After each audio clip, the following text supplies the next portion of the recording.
269 run அடிச்சு நான் தாண்டா இங்க கிங்குக்கு அப்புறம் பிரின்ஸ்ன்னு சொல்லியிருக்கேன். மட்டும் அடிச்சது அந்த செலிப்ரேஷனை பார்க்கறதுக்காகவே கோடிக்கணக்கான ஃபேன்ஸ் இருக்காங்க. அதை நீங்க நினைக்கிறீங்க கமெண்ட் பண்ணுங்க. மறக்காம வெல்கம் பேக் டு கலி கிரிக்கெட்டர். டே 2ல இந்தியா ஃபென்டாஸ்டிக்காக முடிச்சிருக்காங்க.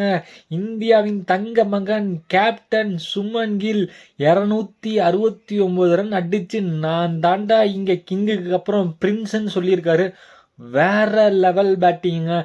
200 முடிய எப்படி ஆடணும், 200க்கு மேலே எப்படி ஆடணும்னு சொல்லி ஸ்டெப் பை ஸ்டெப்பாக காமிச்சாரு. மறுபடியும் Indian number 1 test allrounder. Indian கிடையாது, இந்தியா. அதாவது டெஸ்ட் ஆல்ரவுண்டர்ல இந்தியன் நான் தாண்டாங்க கிங் அப்படிங்கிற மாதிரி ரவீந்திர ஜடேஜா வேற லெவல்னாக்குங்க. என்ன ஒரு வருத்தம்னா அவரால் 100 அடிக்க முடியலன்னு ஒரு வருத்தம் எனக்கும் இருக்குங்க. ஜஸ்ட் ஒரு 11 ரன் மட்டும் அடிச்சிருந்தா அந்த செலிப்ரேஷனை பார்க்கறதுக்காகவே கோடிக்கணக்கான ஃபேன்ஸ் இருக்காங்க. அதில் நானும் ஒருத்தன். அப்புறம் வாஷிங்டன் சுந்தர், நாங்கள் ஏன் குல்தீப் யாதவுக்கு போல வாஷிங்டன் சுந்தர் ஆடணும் அப்படிங்குன்னு கௌதம் கம்பீர் அண்ட் மேனேஜ்மெண்ட் கில் அதுக்கான பதிலை வாஷிங்டன் சுந்தர் பேட்டிங் மூலமாக பதில் சொல்லியிருக்காருங்க. இருந்தாலும் குல்தீப் யாதவ் மாதிரி வருமா அப்படின்னு நம்ம பொறுத்துன்னு தான் பார்க்கணும். முகமது சிராஜ், பிரதீப் கிருஷ்ணா அண்ட் ஆகாஷ் தீப். இதில் முகமது சிராஜும் ஆகாஷ் தீப்பும் அவுட் ஆனது இன்னும் எனக்கு மன வருத்தத்தை ஏற்படுத்தி தாங்க இருக்குது. இந்தியன் ஃபேன்ஸுக்கெல்லாம் அப்படி தான் இருக்கும். நீங்கள் சொல்லலாம் 550 அடிச்சாச்சு சுத்த வேண்டியதானேன்ட்டு. பட் அப்படி கிடையாதுங்க. ஆட விடணும். நம்ம வந்து ஒரு எட்ஜ் எடுத்து அவுட் ஆனால் ஓகே, ஒரு அன்பிளேயபிள் டெலிவரி அவுட் ஆனால் ஓகே. இறங்கி அடித்தார் ஆகாஷ் தீப், அவரை கூட விட்டுறலாம். முகமது சிராஜ் பால் எங்கே குத்துது எங்கே வருதுன்னே தெரில. 1 செகண்ட் அவுட் ஆகிட்டாரு. ஒரு விக்கெட் எடுக்க எவ்வளோ கஷ்டப்படுறோன்னு நமக்கு தெரியும். அப்படி இருந்த ஒரு விக்கெட்டை எப்படி ஈஸியாக கொடுக்குறீங்களே முகமது சிராஜ். பட் பவுலிங்கில் தரமாக போட்டார் ஆகாஷ் தீப். பும்ராக்கு பதிலாக ஹர்ஷ்தீப் சிங் தான் வருவார்னு சொன்னப்போ டீம் மேனேஜ்மெண்ட் ஆகாஷ் தீப்பை நம்பினாங்க. அதுக்கான டெலிவரி அவர் டெலிவரி பண்ணி கொடுத்துருக்காரு. 2 wicket back to back wicket எடுத்திருக்காருங்க.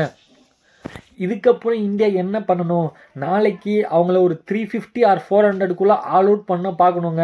ஆமாங்க, அட்லீஸ்ட் ஒரு டீக்கு மேலே ஒரு கடைசி ஒரு 6 ஓவர் இருக்கங்காட்டியும் இந்தியா பேட்டிங் ஆனால் ஒரு 200 ஆர் 150 லீடில் பேட்டிங் ஆடும்போது இந்தியா கம்ஃபர்டபுளான பொசிஷனில் இருப்பாங்க.